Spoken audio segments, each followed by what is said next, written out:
The Water and Sewerage Authority has no money. That's interesting. Where did I hear this before?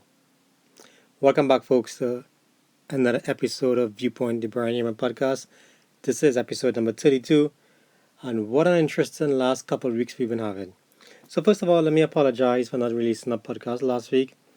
I got a little bit of technical difficulty with some new equipment that I'm testing out here, so that delayed last week episode. But I'm here now, and I have so much notes in front of me. I'm not quite sure if I'm gonna get to everything. I hope I get to everything or at least touch on everything a little bit. But if I don't, there's always next week where I can continue.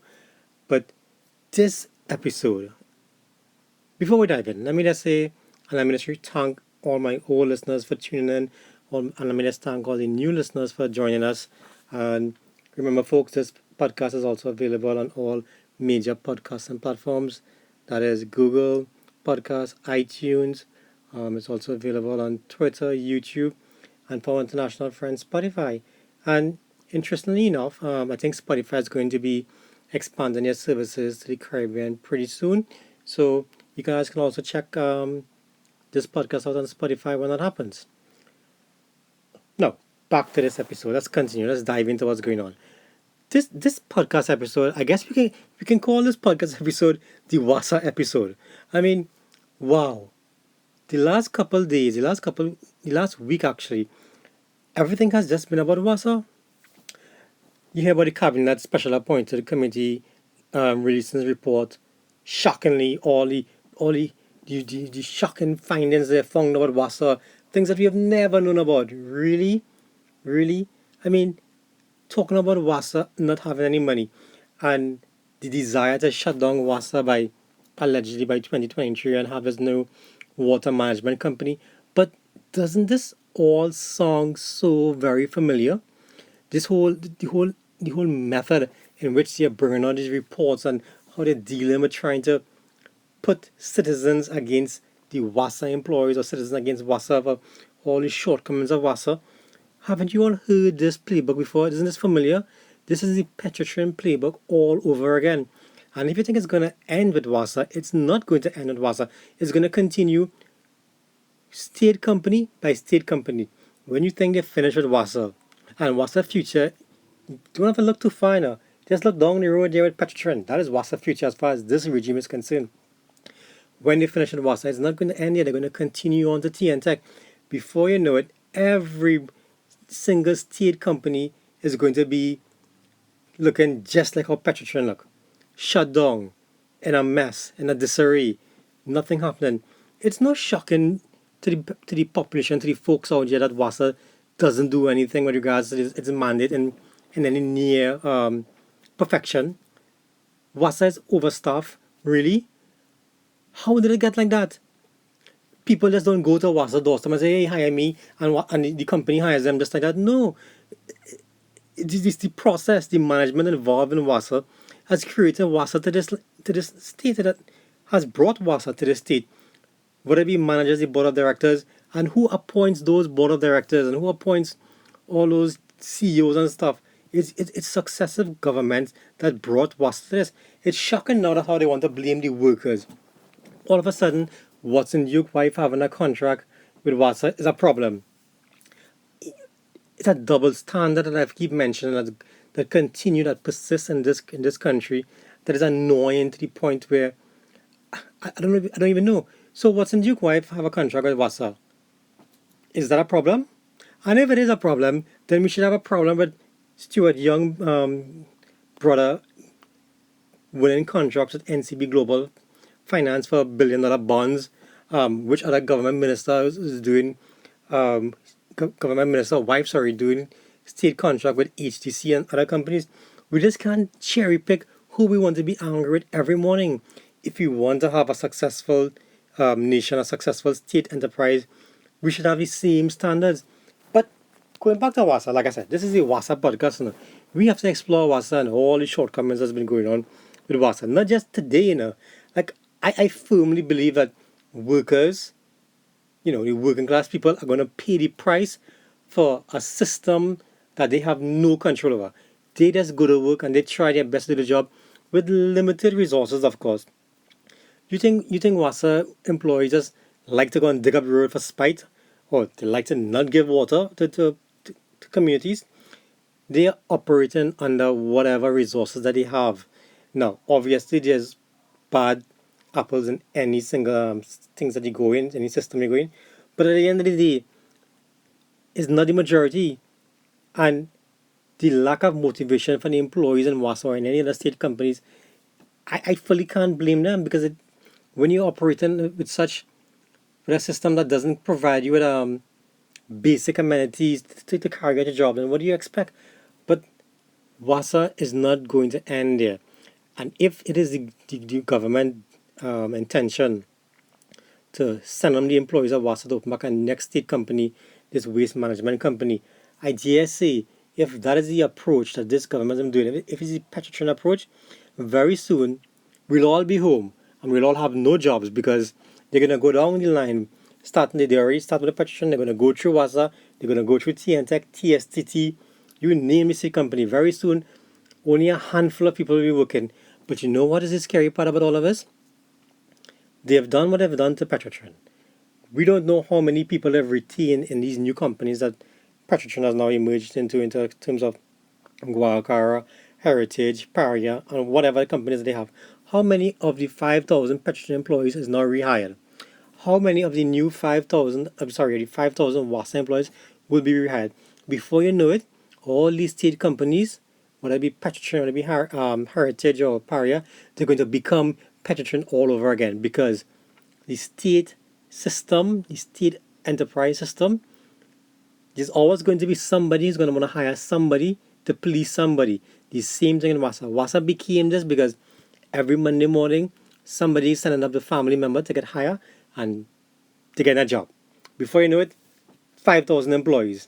And Heritage, same thing. WASA Waste Management Company, same thing is going to be, or the Water Management Company, or whatever they're going to call it, it's going to be same thing. Whether they try to reform TNTech and TSD, that's how it's going to be because the state cannot run anything as effective as the private sector. Now, having said that, I am not going forward and saying until privatize it entirely because there is no proper procurement process to allow for a fair bidding process. I'm pretty sure. The next step in this whole game is that they're going to say the water management company. They are not going to cater for water for drinking purposes. They're going to start to say, you know what? We're going to just do water for everyday use, for whether it be for like washing dishes or, you know, but it's not going to be for drinking purposes. Drinking water, you're not going to have to buy that soon because they already have their companies, their companies in Orange Grove to provide you with water so that you can buy drinking water. But at the end of the day, they're not going to go down that drink water. You see, to get the water to the stage of drinking is going to be too expensive for them to do. So they're going to say, you know what, the citizens are going to have to buy drinking water. You will see that coming very soon. But I want to emphasize the point that it's not going to end at WASA. And if it's not nipped in the bud now, before you know it, in this economy where it's just going haywire, we're going to have a lot of unemployed people with no jobs, and we'll all just be staring at each other in the face, and it's gonna get very, very crazy. So, on this episode of the WhatsApp podcast, I hope that something different, that they have some different plan to ensure that whatever new model they come with is sustainable and it doesn't become WASA all over again. But I don't support these constant shutting down of these companies just because you know what.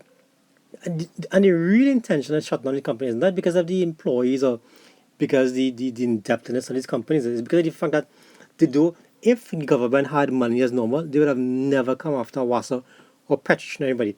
Petrochin was shut down because it was burdened with debt. Debt not caused by the employees, debt caused because of some crazy World GTL plant that they tried, oh sorry, should I say gas to liquid plant that they tried to invest in and it went belly up. 800 million US dollars. That is what killed Petrotrin. That was the last nail in the Petrotrin coffin that the company couldn't survive. WASA is no different. They've been trying all sorts of different things. If government had the funding, they'd continue to pump and subsidize WASA to the point where none of this would even be a conversation. But because now, given the whole financial crisis in Trinidad, the lack of foreign currency, the lack of the ability to raise revenue, they can't sustain having WASA. They can't do the same thing for TNTech. So now they want to go and try and cut WASA out and say, oh, you know what, we can't afford to give it the subsidy no more. Go and find your own rate increase through the so-called Independent Regulated Industries Commission. They're going to see the same thing with TNTech because they don't have the $2.5 billion annually to subsidize WASA. That is what this is all about. All these reports that all this Minister Gonzalez coming out and talking about who have contract and trucking for pipe, all of these things have been going on for God knows how long. The only reason why they're tackling out for is because of the lack of revenue. It's not because they really care about solving the problem, because if they've cared about solving the problem, they'd have looked up ways beyond just creating a new water management company. We've seen how that model operates with Petrotrin. It doesn't work. Heritage, it just doesn't work. The best option is to have a fair process, and if we get it out of these whole state companies, let's do it as fair as we possibly can. Other than that, we just spinning top in mud, and somewhere down the road we come right back here and recognize that the company that we opened to solve WASA problems is WASA all over again. Now, given last week, you would think that WASA was one of the major or the most important news item on, well, across the airwaves, but it's not.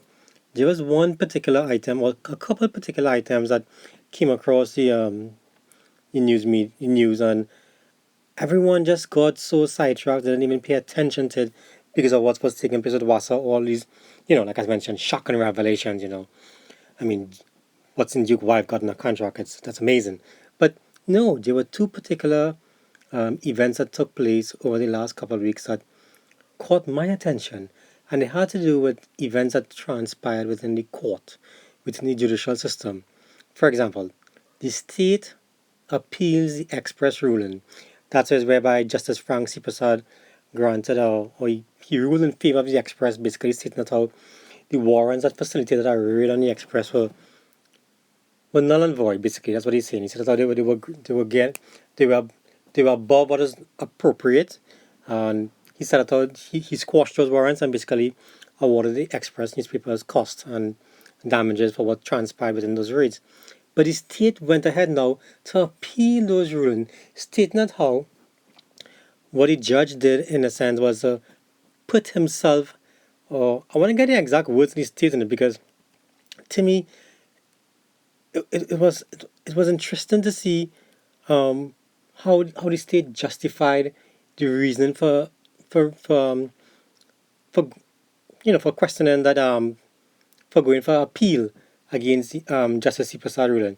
Now the state intends to argue that the judge was wrong to make the orders that the issuance of the warrants breached the rights of one Caribbean media, that is the Express, and they plan to argue that the judge was casting himself as an active participant in the proceedings with a role to intervene to fearlessly defend the Constitution as opposed to his what he should have had as a neutral and well settled role to impartially rule upon cases. But you know, the interesting thing about it is that Senator the judge was acting as a role to defend the Constitution, but that is what the judge is just what is his role to do, is to uphold the law. And if the law states that how your warrants were obtained fraudulently or it wasn't legal, then the judge is upholding the Constitution. He can't uphold the Constitution to suit your needs only. He upholds the Constitution to suit everyone's needs. And they are now appealing this. They're basically saying that they have every right, or they want to have every right to utilize whatever means necessary to find out sources as it relates to that whole Irwin Hackshaw investigation, whereby the Express wrote out how they got information about Irwin Hackshaw bank accounts was red flagged by certain banks. So it goes back to show how the state using its long arm or attempting to use its long arm, save an episode for Justice C. Prasad, to, to try and subvert the will of free speech. Now, if you think that was the major one, that wasn't the major one. Fast forward to this week. The central bank losing an appeal in the maritime Sagicor bid for Clico and British America. Now, this matter went to the High Court already, and the central bank lost. Basically, what the judge said in that instance was that the central bank didn't um, partake in a fair process to allow maritime equal opportunity to win the bid for the Sagicor, for the Clico British America block of business. Central bank then went and appealed that matter, that they lost in the High Court. And the Court of Appeal ruled in favor of maritime again. This is the Central Bank of Trinidad and Tobago losing matters in the High Court and the Court of Appeal. What are they going to do now? I mean, it's amazing at how the central bank governor hasn't stepped down yet. The court, two court in our jurisdiction is saying that the central bank is operating unfair, and the governor is still here. No one talks about it. No one is calling for the governor head or nothing. So now what? Is the central bank now going to appeal to the Privy Council? And then what? If they lose again, then what? Then what? These are so-called independent institutions that are supposed to operate in a free and fair manner, losing matters in the High Court and the Court of Appeal, and nothing, silence. You can't hear the Minister of Finance, you can't hear the Prime Minister, you can't hear nobody come out and saying, "Hey, this is wrong. We can't have our main banking institution, the central bank that looks after and should ensure free pay and fairness and equity, and they're losing matters based on fairness in the High Court and the Court of Appeal, and no one says nothing." This is so totally wrong. But the silence continues. And move fast forwarding again to the whole state of the economy. Now, I've always spoken about the fact that the unavailability of foreign currency of US dollars, that will be the straw that breaks the camel back in Trinidad and Tobago. That will be the straw that takes this economy to the next level, to Venezuelan crisis level, if we haven't gotten there in some form or fashion within our own right. But Forex shortage is getting worse. You hear the Supermarket Association complaining about it in some articles, and now Republic Bank is joining Royal Bank in reducing credit card limits and the amount of money they can spend within a cycle. I think RBL now is saying that now instead of $12,000, you now be allowed to spend $10,000 within a cycle. So it's not getting any better, folks. It's not getting any better whatsoever. And that is just the signs of the economy. But the other signs that the economy is going crazy, and we've dealt with those in different podcasts. You see, um, I've read an article, by the way, whereby Selby Wilson, who was a former NRA government minister, I think was the Minister of Finance, and he's also calling for the Minister of Finance to step down. He's basically saying that the Minister of Finance have done nothing to stable to stabilize the economy in any form or fashion, but no one says nothing. But you know, it seems as though for just to ensure that a certain a certain way of life is continued, no one will say nothing, even if it means sinking this so-called Trinidad ship. No one will say nothing. I mean, I've always talked about we have a rogue police commissioner. I mean, I remember sometime, it wasn't last week, it was the week before, where he said out there were 8 people killed in 40 hours, and he's asking for, or he's saying the silence is deafening, nobody's coming out saying anything. We talk about Andrea Barrett, we talk about Ashanti Riley, but 8 people killed, and the commissioner of police is talking about silence is deafening. I mean, this guy is insane. He is the one who's supposed to be making the noise. He's the one who's supposed to be going after these criminals and catching them. Whatever we choose to talk about, that's our right.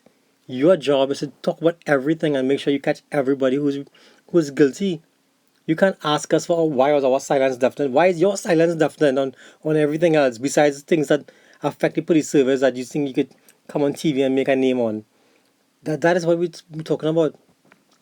But let's leave that as there. I mean, I don't want to talk about that anymore.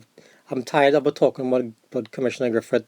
Um, he seems to be trying to occupy all the spotlight and all the cameras that faces him, but I don't want to talk about him anymore. What I want to get to is this whole COVID-19 and this vaccine situation. Now, if you think it was bad, just look at what's happening now. Before it, how they had lockdowns and they were saying how we need a social distance and mask work and all that stuff. But now they're saying how we have a vaccine, there's a vaccine out there, but Trinidad and Tobago has done no work in getting a vaccine into our country. The Indian government has given apparently Barbados some vaccines, and Barbados, through the generosity, which we appreciate, I'm sure, has given Trinidad 2,000 vaccines. That 2,000 vaccines, I think, basically translates into 1,000 vaccinations because you need two vaccines from this whole. You need two vaccines, two shots, sorry, basically, for the vaccine to work. So you get, so if it's 2,000, I get 1,000. There's 1,000 people that get vaccinated. But besides that, Trinidad and Tobago government is just dependent on this whole COVAX facility to basically get vaccines going. That's what we are doing. Other than that, we have very limited options out there. We have not been like Barbados to do the research and to go and ask the Indian government for vaccine. Nothing. I see where the opposition leader has written the Indian Prime Minister asking for the vaccines. I say, yeah, I don't want this whole COVID-19 craziness to continue. I want the entire population to be vaccinated as soon as possible so we can get out of this whole lockdown. I'm not quite sure if they're going to release the entire all these restrictions. I get the feeling that they want to continue this whole lockdown mechanism. They like the idea of having this lockdown. They like governing this lockdown. I've said it before, but I want people to be vaccinated. I myself might take the vaccine. Will take the vaccine. I mean, provided it's not from China. But other than that, I'll take the vaccine because I want the borders to reopen. I want people to travel. I mean, that whole travel situation will bring a whole next set of problems when the borders finally open because obviously there'll be a demand on foreign currency, and that will take the economy to. But beyond that, I want the vaccine, and I don't understand why the government wouldn't do the work to get these vaccines into the country. You depended on COVAX. COVAX was formerly some sort of facility led by actually it's a facility led by some company called Gavi, the Vaccine Alliance, the Coalition for the Epidemic Preparedness Innovation, and the World Health Organization. Well, you all know how I think about it, what I think about the World Health Organization. But Trinidad and Tobago, this prime minister, he seems to have some sort of affection for this WHO. Everything is at the World Health Organization standard, and we all know the World Health Organization. The folks out there get it. The World Health Organization has failed in its responsibility to protect the world, and continuing to abide by the standards means that you're not really abiding by the standards to help the people, to help the folks out there. They have failed. But I saw the the executive director of the World Health Organization praising the Prime Minister for his wonderful work. And you can see the funny thing about it, this guy is praising the Prime Minister of Trinidad and Tobago, and you can tell from when he's praising, his eyes is going sideways, looking for like if he's reading, he doesn't even know what he's doing. You can tell it's so fake. It's such a charade, you know. But it just continues. But like I said, we need to get a vaccine in Trinidad. We need to start to return to some level of normalcy. We need to have the population vaccinated so that the economy can start back turning, so that jobs could be created. Just like I mentioned before, we can't continue like this. And I really do praise the opposition leader for trying to assist in getting the vaccine. I don't know who claiming that they're angry because she writes the Indian Prime Minister. I mean, she's the opposition leader. She didn't write him as the Prime Minister. She writes him as the opposition leader, seeking to see if he can probably supply some vaccine. And maybe he does, maybe he doesn't. Who knows? But she's entitled to rights, just like how any one of us is entitled to write anything. There's no prevention from picking up a pen and a piece of paper and writing. There's nothing wrong with that. I don't know, folks. I keep saying something have to give. I mean, we can't continue. They have vaccine now there. We need to get this vaccine. We need to start vaccine. We need to stop playing these games with it's life we're talking about here. And I don't know. We need to just move on. We need to get this thing going with so that so normalcy could return. So you have a couple other points I want to touch on, but I see my timing is running out here, and I don't want to go over my timing because I know what happens after that. So stay tuned for episode number 33, and thanks for tuning in, folks.